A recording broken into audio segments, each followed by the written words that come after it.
Okay. I got questions for you.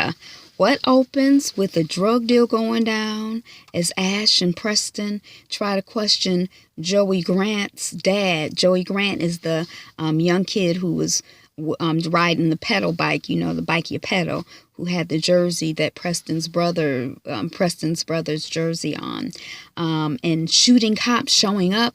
There's a black child dead on the street. Black on black crime. Where are your cameras and protesters now? Ask a white cop. That's the opening. And closes with Ash following pedal bike Jersey youth's dad to apartment, gets jumped, fighting, and finds that she's fighting with Corey, the child that they thought was missing. If you guessed Shots Fired,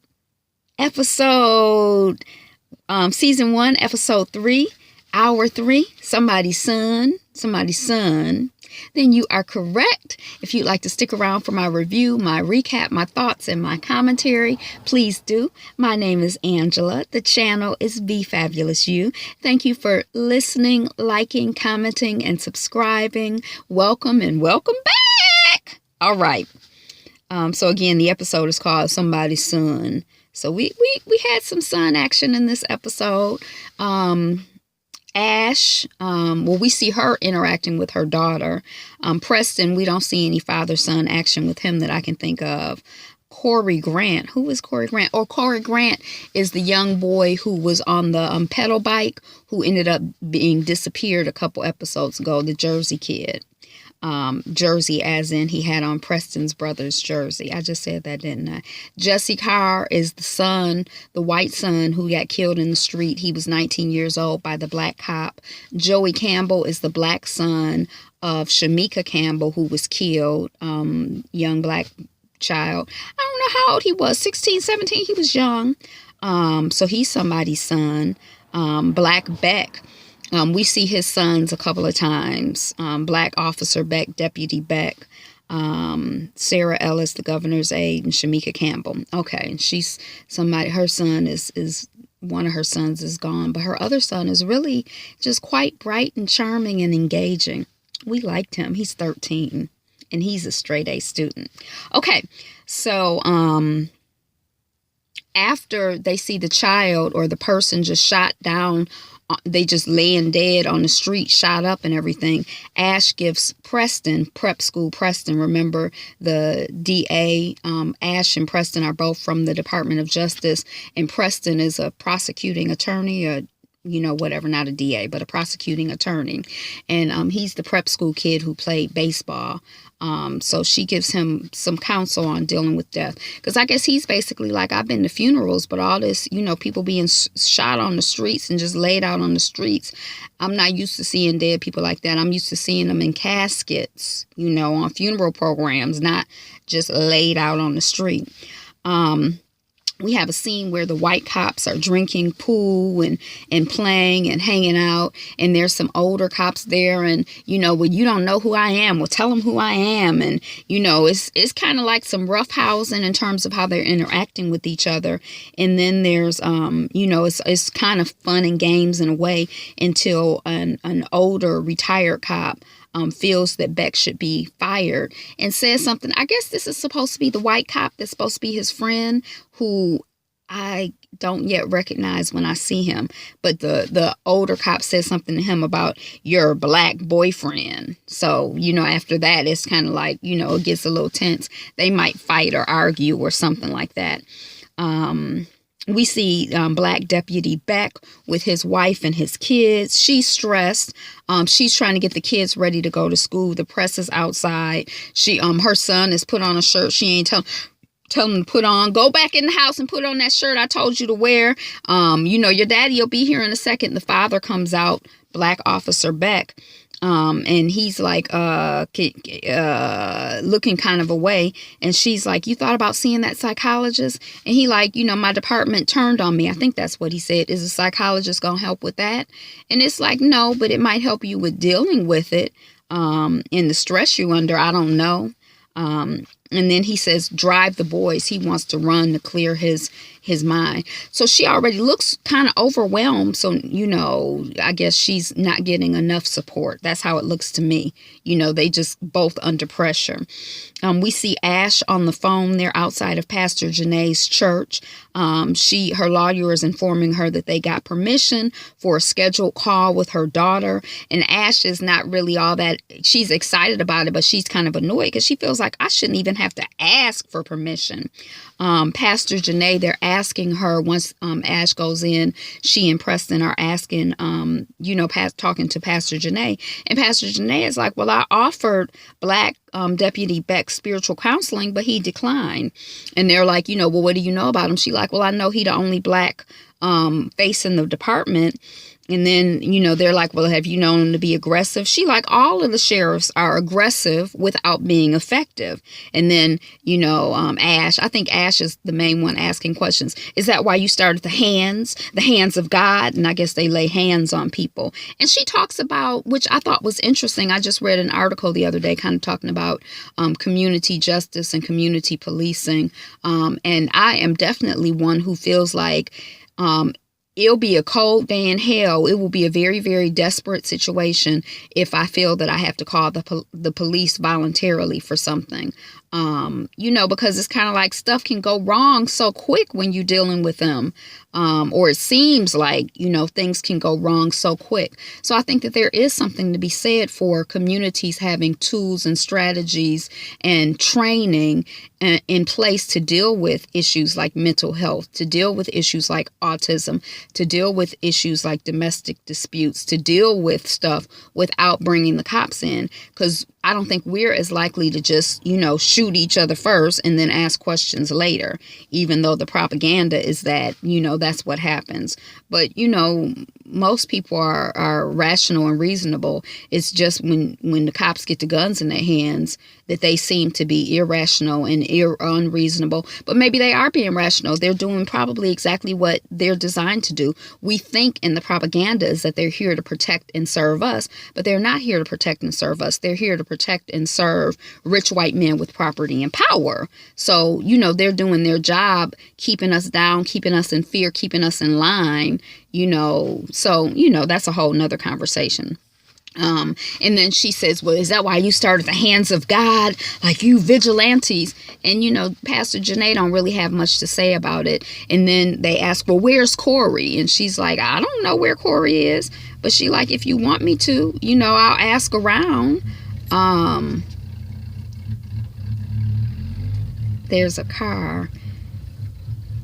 This just, I guess they're going to park behind us. I don't know where they're going. Okay. So we see Jessie Carr at mom at her place. And Jessie Carr is the white 19-year-old college student who was killed by Black Deputy Beck. She's sleeping on the couch. The bell rings and some politician comes to the door. I thought it was somebody with the governor, but maybe it's somebody who's running against the governor, or maybe it's just some other random politician. I'm not really clear, but he's saying he wants to have call first legislation where if someone under 21 is pulled over by the police, that the police have to call their parents first and interact with their parents and not interact with the children. And she's like, my son's memory is not for sale. Leave. And the press is at her place as well. The press is all over the place. I don't know who these people are, but they at Officer Beck's place, they at her place, and they someplace else too. And this seems like a relatively small town. I guess when people came to town, to cover the stuff, they haven't left yet. I guess, I don't know, but it's a lot of press. So they didn't find any drug except alcohol. No drug except alcohol in Jessie Carr's system. He was legally drunk. And they have found, the investigators, that he spent a month in rehab, so they think he has a problem with alcohol. So they asked his mom, his parents about it. They're at the police station, having a conversation or whatever. And, how long has Jesse had an issue with alcohol? His mom is like, he don't have an issue with alcohol.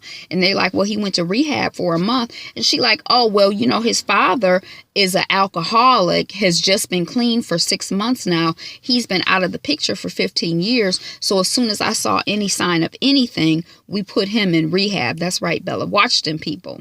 We put him in rehab. I was being extra cautious. The mom was being extra cautious.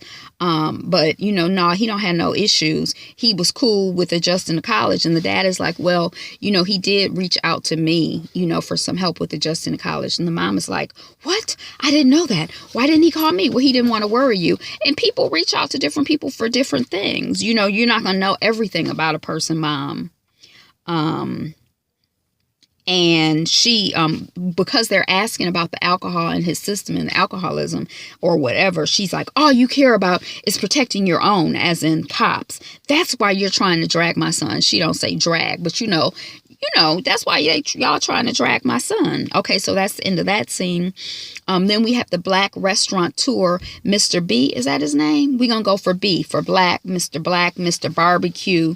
He's talking to Pastor Janae and the governor. And Pastor Janae is like, when you got elected or when you were running for office, you said you were going to be not just the governor of the rich, but the governor of the middle class. But what about the poor people? And the governor is like, well, giving her slick mouth answers. But it's kind of like, good point, Pastor Janae. And then the governor asked, what do you really want, Pastor Janae, having me meet you here in public? And Pastor Janae is like, I want to serve, and I want you to serve as well. So that's a cute scene. I like that. Let's all serve. Let's protect and serve. Let's be of service. Let's be of service to good and to God. How about that? Okay, so we have Alicia, and that's Jesse Carr's mom. That's Jesse Carr is the 19-year-old white boy who got killed by Officer Beck. And she's at campaign headquarters. Is it for the governor, or is it for the governor's opposition, or just some random politician? I'm not really sure. But she says she's in with the Call First legislation or whatever. There's a news story that goes across a screen we see, and there is some footage that's been released of right after her son got killed. So we see that, and Ash kind of shows up at that place. She's trying to collect the woman's signature because the woman had been asking about, well, how do I get my son's car out of impound? So I guess Ash is facilitating that process. So she says, oh, interesting new friends you've got. And she says to Ash, Alicia Carr, Jesse Carr's mom, she says, what in the hell are they doing? What is going on? Okay. She says, I believed you when you said you were here to police the police. I don't believe you anymore. So, and Alicia Carr is recording a campaign commercial for Motor. I think that's his name. So I don't know if that's the governor's competition, but, so it's kind of like an anti-kill my son commercial. I'm opposed to anyone who kills my son, and I'm in favor of anyone who, fights for my son and fights for justice for my son. That's what I remember about it. Okay, so we're at Jesse Carr's school. They're talking to Jesse Carr's ex-girlfriend, this 19-year-old white boy. I guess all of the investigation this episode basically focused on the white boy. White young man or whatever. And they asked the ex, well, who broke up with whom? Because they're exes. And she's like, well, why does it matter? Why? I don't want you to think that Jesse was a bad guy. And she's like, he did change after he joined that fraternity. He was really shy before. And everybody is still talking about the incident at the dorm, which the ex-girlfriend feels was not really in his character. And they're like, well, what's the incident at the dorm? And then we see them kind of end up, oh, it's some kind of cleaning service. I guess that's what it looks like. And then we see, okay, let me shut up. And then we see it kind of shoots the next person after the ex-girlfriend that they talked to is his resident assistant, and it's a black guy. And he said, he was telling about what happened. He said, Jesse came in and he was white boy wasted. And I've definitely it's kind of like just drunk to the extreme and lie. That's how I interpret it. I know when I was on campus, it would be like, they just, it's a whole next level kind of drunk and very obnoxious and very aggressive.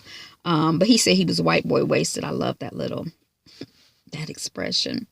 And that he tried to tell him to get out, and that, I'm trying to find my place, that he wouldn't leave. He wouldn't leave the dorm. He's here being disruptive, loud, crazy, drunk, whatever. And so the black RA said he had to beat his ass when he wouldn't bounce. So that's the story that everybody's talking about with the white guy. Now, Ash feels that there's no evidence of racism, and she feels that alcohol amplifies who you are. If he was a racist, he'd have said nigger or something. We'd have heard about it. And Preston feels that it was race-based, and that the frat brothers convinced Jesse that his ass whooping was an assault on his rape. And that shit blew up when he encountered the black deputy Beck. And that's why he was being belligerent and aggressive, and, because he didn't want to get, punked by a black person again. Black people are always supposed to be on the bottom. You can't, if a black person gets the best of you, then that's the end of the world if you're a white person. And that's just, woo-wee. So Preston ends up, prep school Preston ends up revealing that he is a member of that same fraternity that this kid was in, the child that got killed by Black Officer Beck. And that it's a very prestigious fraternity. He mentioned several presidents and, important, I guess, white men who have men of prominence who are also members of that fraternity. And so, it kind of gives some credibility to his analysis of the dynamics of the fraternity, the dynamics in the culture of the frat. Because I've never been in a white fraternity or a white sorority. So, I can't really speak to the dynamics. I'm looking at stuff from the outside, so, okay. And then we have the missing, there was a woman who lived down the street from Shamika Campbell. Shamika Campbell is the black woman whose son was killed, the black son who was killed, who didn't really get a lot of press and attention. And they kind of investigating that situation on the DL or, kind of secondary or whatever, because it came to their attention when they got there. Oh, y'all called the Justice Department in for the white boy, but didn't nobody care about the black child or all the black children who get murdered. But let's just focus on Joey Campbell because he's the most recent. So there was somebody who lived right down the street in the projects, I think they call them the houses, who was a witness to what happened with Joey Campbell. And then, boom, she just disappeared. So Ash is like, look, I got a ping on this woman's cell phone. She hadn't just disappeared off the face of the earth. She out here living in the suburbs, and I'm about to go check on her. I'm about to go talk to her. I'm about to go, connect with this witness. And prep school Preston is like, well, we don't have a warrant for that. We have to do stuff legal. And Ash is like, shit is not always legal. I'm about to go get this information. So Ash is out there. She's surveilling a woman. I see the woman get out of the car. I'm like, oh, that's a jazzy white woman, but it's not a white woman. It's the light-skinned black woman who used to live down the street from Shamika Campbell, the mother of the boy who got killed. But now she living out large in the suburbs. It didn't look that large to me, but larger than the projects. Her name is Kiana. Kiana Ward, I guess. So Ash knocks on the door. Kiana is hostile. She like, I ain't got nothing for you. I don't know nothing. I ain't got nothing. And she said, you gonna talk. Something. That's what Ash says. You got this big old come up. I know something is going on. And the other person who was a witness, Corey, he's missing. So you need to be careful. Says Ash. And then we see that someone is listening, spying on the conversation between Ash and Kiana. So are they just sitting out there 24 hours spying on Kiana? Did they follow Ash? Who is it? I guess whoever set her up is checking. But once you set her up and pay her off or whatever, you just got staff to be sitting out there all the time watching her. I don't know how that works because, I'm not in the life of crime. Okay, so when the time comes for Ash to call her daughter, she had a scheduled appointment and everything. The phone rings. Hey, baby girl. And it's her attorney. The attorney is like, no, it's not baby girl. It's not Kai. The dad forgot that Kai had some after school event or some after school activity. So it's going to be, the window is now 2 or 3 hours out. And Ash is like, they know I'm working. Like, he's trying to undermine my relationship with my daughter and make it so that I don't catch up with her. We see Preston, prep school Preston, talking to one of his frat brothers, who was the big brother of the white boy who got shot and killed by Black Officer Black Officer Beck. So he's talking to him, trying to get information about Beck. He's like his pledge master or whatever. And he says, the white guy says, oh, the fight with the black resident assistant was no big deal. Jesse volunteered to go get barbecue from his favorite barbecue place all the way in Gate Station. Because Preston is like, well, if he getting food, why he going all the way to Gate Station? Which I guess is far away and in the hood to get food for this event for the little sisters of the fraternity. And there's a young person in the background listening. Now, this boy, he looked to be about 16, 17. He looks very young, but he's obviously one of the members or pledgees of the fraternity. So he's listening kind of inconspicuously, but it's conspicuous to us viewers. We see him, peeping out. So we see Lieutenant Breland knocking on Shamika Campbell's door.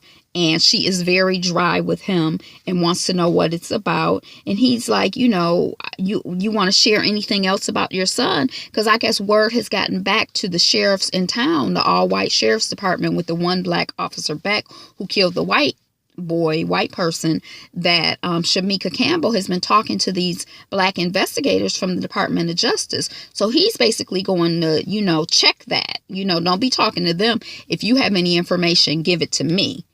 Here's my card. I'm sorry if I came off hard. I'm here to help, even though I came off hard. So you call me if any witnesses come up. We see Preston. He's at the frat party. So he, it's later on. He's gone back to the party. He's not in his suit. He's dressed down. And he chats up the young person who was in the background earlier, listening inconspicuously but conspicuously. He says, oh, Preston says, prep school Preston, we're both Sigmas, you know that? And the little guy is like, oh, no, I didn't know that. And Preston's like, yeah, we're brothers. We're families. Once a Sigma, always a Sigma. And, what they have you doing? Like, how are they pledging you? And, the little boy is still a little suspicious. And he's like, well, I'm not a cop. I'm a lawyer. So anything you say, it's just between us. You don't have to worry about revealing anything. Dang, my thing is doing that thing. It's like every single video where I use it, I don't know what I be doing, but my phone will go,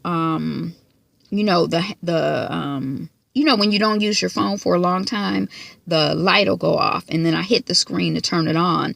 And then now it's like something where it's like highlighting everything. Like I want to cut and paste the whole thing into something. So I have to wait for it to scroll down through the whole document before I can, get it to stop. So what do they have you doing? They won't use it against me. And the little boy is like, oh, they had me driving blindfolded. I'll scroll past the section where, okay. They had me driving blindfolded. That's so dumb. Who does that? Why would you do that? That ain't even safe. I guess that's why, I'm not the one. That's dumb. And they didn't really have Jesse doing too much, because basically the more they think that you want it, the harder they are on you. And at first Jesse wasn't really into it, and then it was like he was more into it. They sent him to the hood, the little white fraternity brother says, wannabe brother. They did send him to the hood as a punishment for getting his ass kicked by the black guy. So Preston is watching. Prep school Preston, our investigator from the Department of Justice, not investigator but lawyer, is watching, the kids partying, and it's like they're listening to rap. I didn't recognize the song, but maybe it's recognizable to other people. And he unplugs the music and leaves. So I guess that's supposed to be a dramatic scene. We see Black Officer Beck coming into the house or coming into the kitchen and finding his wife Carrie under the sink. And he's like, well, what's up? She's like, the sink is messed up. He's like, did you call the plumber? She like, yeah. He say he don't have no time. And he's like, well, did you tell him it was the same problem as before? And the wife is like, Carrie is her name. It didn't really seem to matter to him. And the Black Officer Beck is like, I bet if we were the folks across the street, he'd have come running. And I don't know if that's like saying something about them being black, or if it's something about him being the officer, who's having trouble, or if it's some combination of things. And the wife, Carrie, says, we got to stop doing this. Everyone is looking at us sideways. We can't do this to each other. And he like looking at her sideways, what's up? She's like, well, my friend is hinting about maybe I don't want to be a bridesmaid, but I'm not going to quit. If she going to fire me, she going to have to fire me. I'm not going to quit. And he says, we did everything right. We are supposed to be benefiting now. This video is going to cost us everything. And how do we get through this? And then Carrie says, you and me together. That's how we can get through anything. That's what Carrie says. I don't know why this dog is insisting on getting in this car with me. And then now she whining and carrying on. I mean, I've only been in here for 25 minutes and 31 seconds. Okay, so we see Ash at the sheriff's station, and she's trying to turn in the car impound paperwork. And she's like, well, where do I turn it in? He like, oh, it's 2 blocks away over there. Like, just really unhelpful and uninterested. She ain't from around there. 2 blocks where? 2 blocks which way? Take me over there. Show some hospitality or something.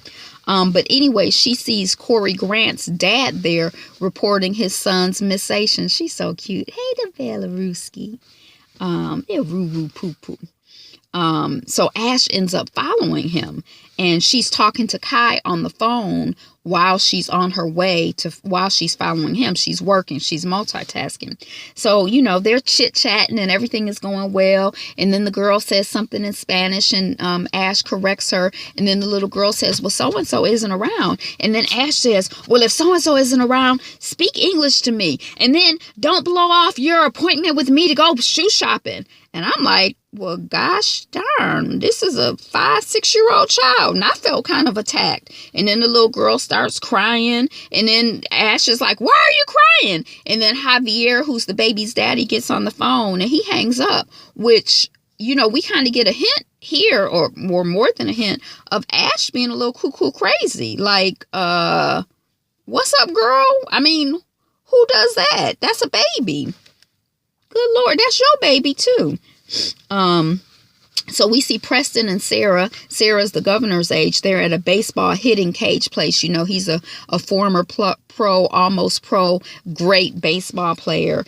He's confessing his concern about Corey's disappearance. That's the young boy on the pedal bike who had on his brother's jersey. And maybe that he put him, prep school Preston feels that maybe he put Corey in danger. Sarah confesses about learning that at Duke University, where she was, the frats had a slut guide, and she organized a slut walk in protest. So the slut guide basically had a list of different women and what they would do sexually, and she organized the slut walk in protest, and then that's how she got offered the internship with the governor. Sarah asked if Preston trusts Ash, and he says, yeah, we're partners, which is what they kind of agreed on at the end of the episode. So it's like, is the white woman trying to get in between the 2 black people? I mean, why is she asking that? So Ash returns Jesse's car to his mom, Alicia. Then Ash meets up with Corey in a fight after following his dad. So I don't know, but I think she's following his dad. Then she ends up at this place that looks like it could be a hotel or like a low-end apartment building. She goes into a room. She's looking at some food on a thing. Somebody closes the door, jumps on her. She's in a fight. She's about to punch the person, and he turns around, and it's little boy Corey, the guy with the with the jersey, with Preston's brother's jersey on, who likes to ride a pedal bike, or who rides a pedal bike. So he's not dead. He's okay. And they're fighting, and that's how the episode ends. So that's it. That was Shots Fired. Thanks for watching, commenting, subscribing, listening, being here, being you, and being fabulous. Mwah.